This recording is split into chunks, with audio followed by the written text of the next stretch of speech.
Hi, in this session we're going to talk about how to teach language arts with Homeschooling Torah. So we've got 4 sections of language arts at Homeschooling Torah, and I'm going to put a link under this video to our curriculum overview chart so you can kind of get an idea of how most families could use language arts at Homeschooling Torah. The first section is reading, the second section is grammar, the third section is writing, the fourth section is handwriting. And then the fifth section, if you wanted to add that, would be our high school clubs. So the first section is reading. There are some simple ways to use Homeschooling Torah to teach your child to read.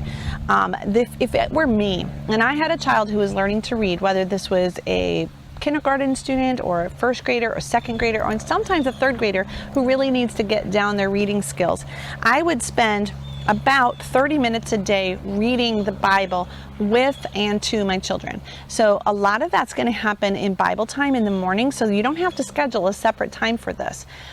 But I want you to make sure you focus on your young readers and help them learn to read the Bible, and then also have them following along with the Bible reading. If they are able to read, say by a second grade level, you could have them sitting with you and you could put your finger, maybe even first grade, well, goodness, you could do this in kindergarten too. It's just they might not be able to pay attention the whole time that you're doing it. But you can take your finger and go under the words as you read them in your Bible. And that helps them understand that what they're seeing, and they really do pick up a lot by doing that. And of course, they need to read to you as well. You need to be reading. Say you're reading along and you get to a word and you know they can sound that word out, and you say, what's that word? And then they can answer and read, and it helps them to stay participating with you. Now, I also think you should read other things with your children, and that would include chapter books, history books that all the things that we have in our history curriculum, including the historical fiction books. And any other time that you're reading, have your child close to you and just be pointing out the words and reading them along, and stopping if they come across a word that they could read, and have them read to you. As they increase in their ability to read, they can start to take over, and you could read 3 sentences and then they could read 1 sentence. And I know their reading will be a lot more slow, but you'll be picking up again, and you don't want them to have to read the whole time, because you also want them to comprehend what you're reading, but it is good for them to participate as much as possible. Now, having said that, and I think that's the most important part, by the way, reading with and to your child is the most important thing you can do. And honestly, that could start at birth, reading with and to your child. But you also need to have some formal phonics instruction. Now, Homeschooling Torah uses phonics, not sight words, because all words are made up of syllables, and those syllables, once you understand how to sound out the sounds that are in each syllable, the phonograms, you can combine them in an innumerable amount of ways, and your child should be able to read anything that they look at. They should be able to get practice breaking up a long word into syllables and be able to read it quickly and easily. That's the goal that we want to get to. I don't think you could take every weird Hebrew name in the Bible and put it on a sight words flashcard. And even if you could, what about every word in science, and every word in history, and every word that comes from every possible language, and expect your child to be able to know it? Most sight words programs have maybe 1,000 to 1,500 words, but if you can read with phonics, you can read any word that's put in front of you, and that's one of the biggest reasons we love phonics at Homeschooling Torah. So we spend about 10 minutes a day going over phonics with our children, and it's all written out for you in our Word Power curriculum. We have all of the instructions for you as to how to go about teaching phonics to your children. Oftentimes what comes up to is we learn a new phonics sound, and maybe we're learning the phonogram SH this week, and it says shh, okay? And we would learn that new sound, and we'd come up with all kinds of words, and this will be in the curriculum for you, that have that sh sound in there, so that you can help your child to identify it in words they use every day. We might find some pictures of that word, so you might have sheep and shirt and shopping, okay? And you're going to hear that word, and they're going to know immediately when they hear the word shopping that that could be spelled with an SH. So spelling goes into phonics a lot. You're also going to review the sounds that you've already done. So we believe strongly in flashcards, and you're going to want to go through the flashcards of all the sounds that you have already studied and learned to help your child remember it. And then it's basically having them write it and spell it and listen to you talk and be able to write what you've done. And all of those instructions are given to you in the Word Power curriculum. I say 10 minutes. If you have a child that's daydreaming and not paying attention, hasn't learned to kind of get down to work and down to business, it could take you longer. But 10 to 15 minutes most is what I would spend. I wouldn't do any longer than that. And that's because their brain is going to get overwhelmed and they're not going to retain what you've learned or what you've taught them that day. Then I would also take another 5 minutes or so and go over to the reader, and I would have them read across and down. And sometimes there's sentences and you read the sentences together too. I would honestly do the reader twice a day. Same page. So if it assigns page 45, I would do page 45 in the morning after we've done our workbook part together. And then and we'd go over to the couch maybe or sit at the table and read page 45. And then later in the day, say after nap time or before supper, I would sit on the couch and have them redo page 45 so that they really get it down, and that helps cement that into long-term memory. The most important thing you can do for phonics instruction is to be consistent, to make sure that you do it at about the same time every day and sit in about the same place. That's really important, actually. Sitting at the same spot at the table orients everything in the room around them, and studies have shown that that actually helps us learn to read better. I don't know why it is, but putting the clock always over there and putting the door always over there somehow helps me to write and to read better. And I think it's because our brain is taking in a lot more information than we give it credit for, and it just helps us orient ourselves. So that would be a really important way to be consistent. So same time, same place, every day, not skipping days. Now, granted, you're going to skip if you get sick or if you go out of town, but as much as possible, not counting Sabbath, because I think we should rest on Sabbath, but all the other 6 days, even a week, even on Sunday morning, you might want to just sit and go over the reader. Maybe pick a few random pages that you've already done in the book and just say, can you read this page? Maybe you could pick a random one and your child could pick a random one, and that would be done. And then later in the day at 4 o'clock, you've got a timer on your phone, right? And if your timer goes off and you say, okay, let's sit on the couch, and you pick a page, I pick a page, and that's Sunday. And then do it like that every day. Be consistent. So this is true through about 3rd grade. Even through 3rd grade, I would have a child sitting on the couch and reading to me and I reading to him every day. If you don't have a simple book that your child can read from the library and you're still waiting on Word Power books from Homeschooling Torah, then use your Bible and go back to Genesis and read simple passages or Psalms or one of the Gospels, like say the Gospel of Matthew or Mark, reading the book of James, Proverbs. Those are all places. And if you come across a word that your child doesn't know in 3rd grade and they haven't quite got down how to break up a word into syllables, or they're just struggling that day, you read some of it and again have them read the parts that they can do. So that's the first thing, is reading. The second thing you would want to do is spelling and vocabulary. So spelling is honestly the flip side of phonics. Spelling is taking a sound that we hear and turning it back into phonograms. So if your child has never had phonograms or never had phonics and they're, say, 3rd or 4th grade, then I would recommend that you order a set of flashcards from Homeschooling Torah, some of our Word Power 1 and 2 flashcards, and you go through them with your child, or go onto the website and go to the Word Power section for 1st grade and 2nd grade and review those phonics sounds with your child. Help them to know that a certain sound that they hear is always spelled in a certain way. Now, granted, I know you're thinking it, there's exceptions. It's not always accurate.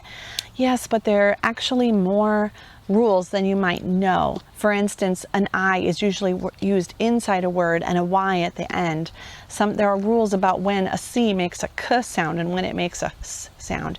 So you can learn those things with your children, and in our spelling curriculum we try to teach those to you. Help your child in spelling to break up words into syllables, because the rules actually happen within syllables. So break up the words into syllables, and if you have a spelling word and you don't know where the syllable break should be, get that dictionary off your shelf that you should have, or go to dictionary.com and look it up and see where the syllable breaks are, and see if that helps your child spell the word. Sometimes when my children are writing in their spelling book, I have them write a syllable and have a little space before the next syllable, so that they can very graphically see where the breaks are. Help your child to know what the root of the word is, and what is a prefix and what is a suffix. Again, this is a fantastic reason to have a dictionary. While you're waiting for word power from Homeschooling Torah, get yourself a dictionary and keep it on the table when you're doing spelling. And be very generous in looking things up, and find out what are the prefixes, what are the suffixes, and what did that do to the root word when we added a suffix? Did it change how we spelled things? And your child will get to know those patterns, and it will help them a lot. Make sure that in their notebooking time, as they're doing their notebooking assignments, that they are spelling things correctly. And if they're not, then you need to write those misspelled words on a sticky note and stick them on your Together School planner, so that next week on your new spelling list, you can add those words to it. That's a really important thing, so that you're constantly working on the specific spelling words that your child has trouble with. And then every week, make sure you have a time. Maybe you set aside a certain day of the week, a day when you have time to do this, so that you will review previous lessons. Just randomly pick out spelling words from previous spelling lists, and whether they missed them or not, go over them and see if your child can still spell them. I also like to take my pen after each week's spelling test and mark any of the words that my children misspelled, and put them right in my teacher book, so that I can flip back through it in upcoming review weeks and go back and find very quickly which ones my children did struggle with, so that we can spend a little extra time reviewing them. Sometimes if my child misspelled a word, I'll even add it to the next week's list along with any notebooking misspellings that they have. And if you see that your child wrote a letter to grandma, or was writing something up on the shopping list, and that's never going to be on the spelling list, or you don't know when it's going to be on the official spelling list, then you can add them on that sticky note, so you have a very custom-made spelling list for your child. So a real quick tip on teaching spelling to your children each week: have them learn to spell both out loud and written. So if the spelling word is breakfast, okay, this is a good example of how I would do it. Breakfast has 2 syllables, so I would have my child first say the word, then spell it, and then say it. And when they're spelling it, I'm going to have them spell it by syllable. So like this: breakfast, B-R-E-A-K-F-A-S-T, breakfast. Do you see how we did that? So we say the word, we spell it by syllable, and we say it. Breakfast, B-R-E-A-K-F-A-S-T, breakfast. Now that is amazing what your brain is doing at that point. It's doing so many processes. It's not only saying what sounds are in that word and translating them into letters, but it's also seeing the word written out and dividing it at the syllable line, which is fantastic for so many things. You're analyzing, why is that word spelled or pronounced break when it looks like the word break? And why do we say fist, breakfast, when it looks like the word fast? Break, fast. Well, then you can have a discussion about, well, a breakfast is when we break the fast that we had all night. We didn't have any food. We were fasting. So spelling it orally is requiring the mind to see it visually, even though they can't see it visually. And I know a lot of times for me to do it, I have to close my eyes, and that's okay. Then, of course, they're going to write the word. Oftentimes they're writing it 3 times, and they want it to be neat and tidy, just like we should in all subjects. Okay, so that's reading. That's spelling. Spelling also includes vocabulary as you get into 7th and 8th grade. On the Homeschooling Torah website, we have a vocabulary curriculum that works a little different than the spelling curriculum, so be sure to watch the instructional videos and learn how to do it. My kids have enjoyed it. It's like notebooking and spelling mixed together, and they really have learned a lot. I think that was one of my daughter's favorite subjects. So we have reading, spelling, and vocabulary. Next, let's talk about handwriting. Handwriting is what makes all of these other language arts subjects possible.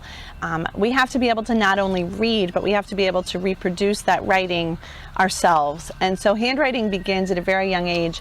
At Homeschooling Torah, we try to have our children learn in cursive from the very beginning. I'm not going to go into all the reasons for that right now. If that's something you've wondered about, and you want to know why in the world is that so important that my child learned to write in cursive in kindergarten, then I'm going to put a link to a video that will tell you from a previous conference where I spent a good amount of time talking about why that was so important. Now, one of the things we want our children to do is learn the proper letter formation for every single letter, whether it's in print or cursive, because we do teach both. We want them to learn to hear the sound of the letter as they form the letter. Now, I really feel like cursive handwriting is better for children that struggle with dyslexia or other special needs because first of all, our hands can do curves better than they can do ball and stick. And it also really emphasizes the sound. The purpose of writing is to hear the phonics that we're writing. So as I make a B, I'm saying buh. See, that's exactly what I do. I'm actually saying buh. Breakfast. I mean, I'm really sounding it out as I write. As I write. Now, granted, there was a W in there, but I've learned that a WR can say R. So, I really feel like we should work on the proper letter formation with the sound. So as you make a row of A's, you should be going ah, ah, ah. And I know this is probably all backwards for you. So then we also want our children to learn to copy the Word of God so that as they are doing their phonics and as they are getting much practice with their letter formation, they are also getting God's Word into their hearts and minds. So in Homeschooling Torah, we only use the Word of God for handwriting. They are copying the Word of God from kindergarten on, and they are copying words from the Bible at the beginning, and then they are copying entire verses, and then they're copying the Psalms and Proverbs and Romans, and then we start in the Torah, and I just think that's super important. I also think you should have your children writing out of school as well. Thank you notes to grandma. Having them write the things that you need to buy at the store up on the grocery list. And we keep a little grocery list stuck with a magnet, and it's a really strong magnetic clip, and it clips onto a pad of sticky notes, and that's on the side of our refrigerator. We have a pen right there available, right there in the drawer by the fridge, and they can grab a pen out and write down shampoo on the grocery list. I find a lot of spelling errors that my children don't know how to spell whatever it is that we need to buy. They're funny, and they also give us a chance to put that on the spelling list. But having our children write a lot out of school as well as in school helps you as a mom evaluate exactly where they need to work on. And I love having a blackboard where my kids can write up on the blackboard, or maybe if you have a sensory child, you might want to use a whiteboard for that. Sidewalk chalk is a great thing to do, but having your children use writing in their everyday lives is super important. So you might also want to consider giving them a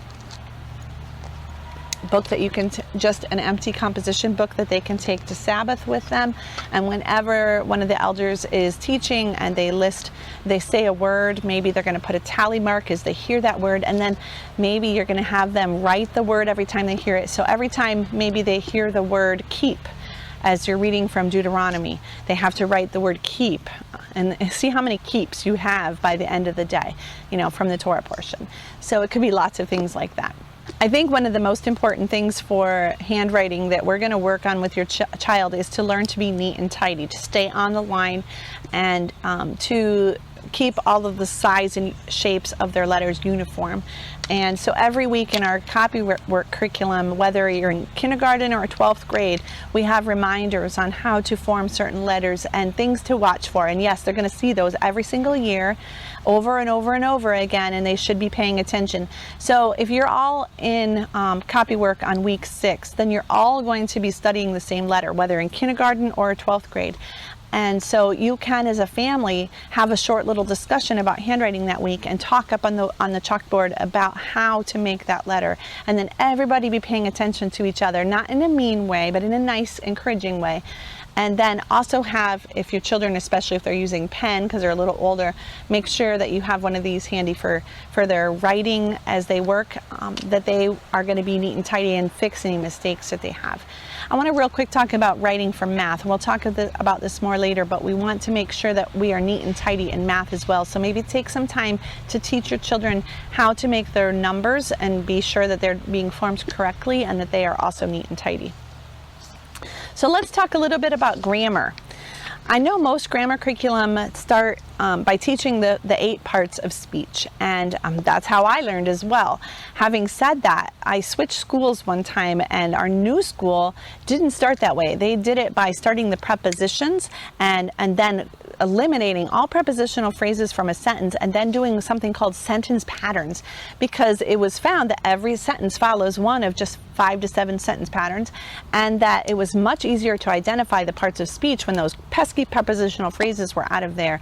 And honestly, that was when grammar came alive to me. I wasn't a grammar crazy person my whole life. It was that specific school and that specific teacher.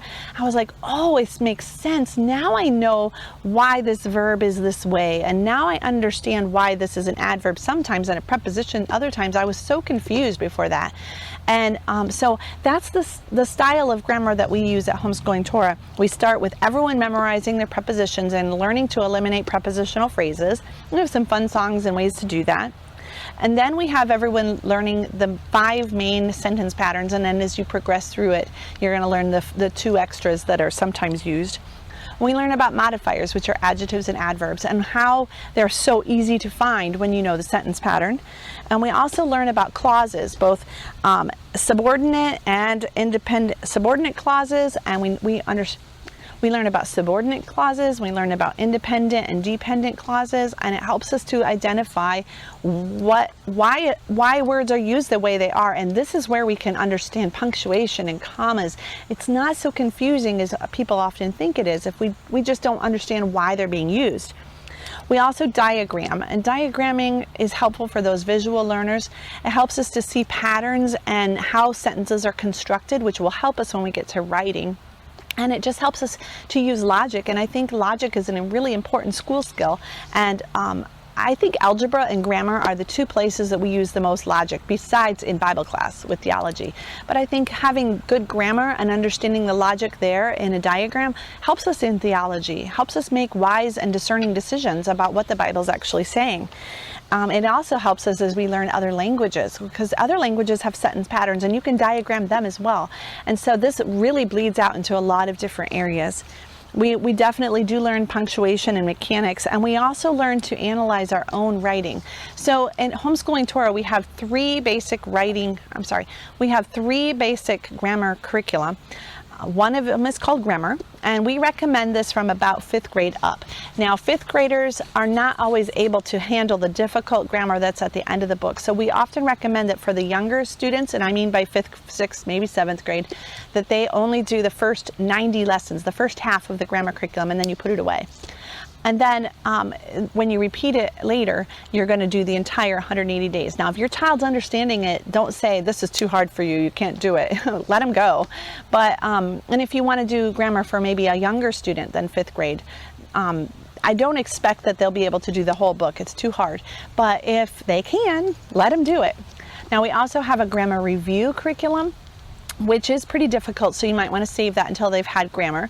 Again, if they've only had the first half, they probably can understand most of the sentences that are in the grammar review program, or you could just go back and finish the second half of the course. Then we also have what is called oral language, where you listen to sentences and try to determine if that was good grammar or bad grammar. And they go with the grammar curriculum, so you can do oral language and grammar at the same time as an entire family. That would be a great thing to do. You can do oral language with younger children, even if they haven't had official grammar yet. It might not be able to pick up all of it, but they're going to hear what proper grammar sounds like, and that's good for them. And so those are a lot of levels of grammar that you can be doing, and I don't know that you have to do grammar every year, but having those grammar review sentences on our website where once a week you review something thoroughly really helps them to retain it and remember it long term. We also have writing at Homeschooling Torah. We have 2 specific subjects for all the way through 8th grade. We have a full writing curriculum, and you can use that in high school as well. In fact, I definitely recommend that, to review it again. And we also have what's called writing prompts. The writing prompts can be used quite young, as soon as your children can read well. So 3rd or 4th grade, I would say. And then we have an official writing curriculum that goes through how to write mostly nonfiction, but you could apply it to stories, how to make a topic sentence, how to make a paragraph, how to write an essay, and we finish the year off by how to write a research paper, and I really think those are important for our children to learn. So we start with small assignments and get longer and longer and longer, and they're fun. We try to make it fun. Also in high school, we have writing classes. So we have both fiction and novel writing courses, and we also have, like last year, we did a whole course on how to write a research paper. Some years we write essays. Sometimes we write how to make blog posts and how to, do those kinds of writing assignments, how to make resumes and so on. So our high school clubs on Zoom once a week are a really great place to apply our writing skills and make friends too. Writing basically is easier to do if you have been discussing the reading assignments with your children every day. So as you read books together, discuss it afterwards. Those out loud discussions will turn into writing assignments eventually. So it's important for your children to be able to put into words what they have learned that day, to say it back to you. Now, sometimes it's okay for them to narrate what they have learned that day and you write it down. Even in the elementary and middle school years, you can do that, because sometimes it's hard for a student to hold all their thoughts down, and it's easier for them to just kind of get on their soapbox and you be the scribe and write it all down. Then it's important, maybe after they've narrated it to you and you've written it down, for them to learn to narrate their thoughts into their notebooking assignment. So again, notebooking is a really important piece of writing at Homeschooling Torah, beyond the writing curriculum, and maybe even better than the writing curriculum is for them to be doing their notebooking assignments. Help them also to learn to outline things. So outlining is not as difficult as it sounds. Learning to take notes. Have them start by noticing that all books have titles. And have them have a discussion. Why did they call that book that? Would there be some alternate titles that we could have given it? Now, a lot of titles in publishing are a marketing gimmick, but you could come up with a lot of different titles that would describe a book, from a nonfiction book to a fiction book to a storybook on the shelf to a little children, a little preschooler book. Those are all important to give titles to. Then help them as they read a chapter to give a title to that. This is really fun to do in a book that has every chapter numbered. So like number 1, number 2, number 3, number 4, and they don't have titles. So as you read aloud, say historical fiction together in history time, you could decide together as a family, what could we have titled that chapter? And it helps them to kind of put all of their thoughts together and give it a title. After that, you can title the sermons and teachings that you hear on Sabbath or out on YouTube. Don't let them see the YouTube title. Listen to it, and then it's better to listen and not necessarily even watch. Just listen and then give it a title. You could even just listen to a small segment and then come up with a title for it. Later, you're going to give paragraphs titles.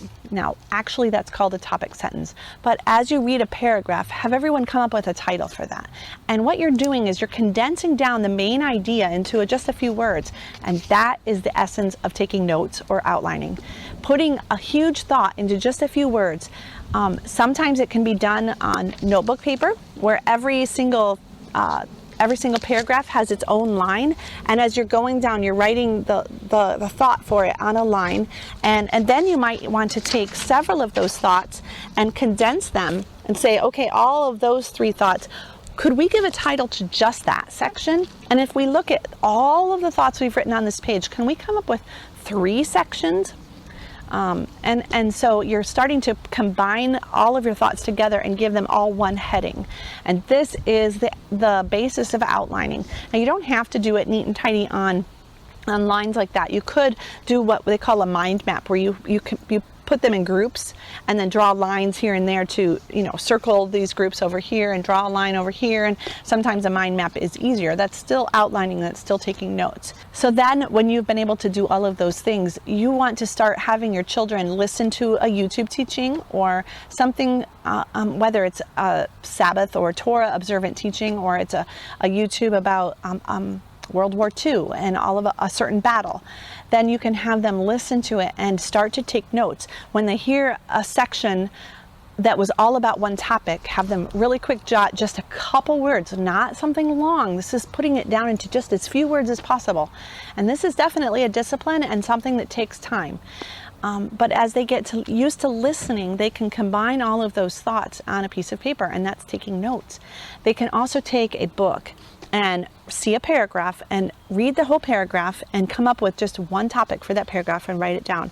Then read another paragraph and write it down. Short and sweet, or this will be the most horrible assignment ever. Keep it short. And go through all of the paragraphs and then label the whole thing with one chapter title. And now you have notes from that book. This is really the essence of taking notes. And it's an incredibly important skill, writing skill. And you're taking writing apart. You could do it with various genres, whether you're doing nonfiction or poetry or a mystery book compared to a historical fiction, or a how-to book, or a recipe. All of these can be done, and you'll notice how do they make this writing. And as we're taking notes, we're observing that, wow, when we do a fiction book, we're going to have to put all of the conversations that people have, the dialogue, and that's going to have an entirely different form of note-taking than over here where someone is just teaching me how to assemble a bicycle. So I think this is a really important part of writing, and you don't have to have a writing curriculum for this. I recommend it maybe more in history and science, and just maybe on that sticky note, when you have your Together School planner and you put ideas that you could do during Together School time or whenever, just kind of outside the curriculum. This is a really important skill for writing. So you take all of these language arts skills together, from reading and spelling and vocabulary to handwriting to grammar to writing out thoughts. You have taken a child from the most basic of skills and taught them how to communicate clearly. I couldn't even say it. You have taken a child from the most basic of thoughts and taught them how to communicate clearly. And you could even go on to take speech class in our high school language arts program, and that would also be very important. But speech is really just the same skill as writing and the same skill as notebooking. It's all kind of the same thing. And this is something that you can do even without a curriculum. But one of our jobs at Homeschooling Torah is to give you ideas. So again, don't forget to check out the link to our curriculum overview chart that is below this video and get an idea of what you're going to do in your home this year. Don't try to tackle all of it. You got all the 13 years of school to do these things. But definitely don't forget to do it either. Shalom.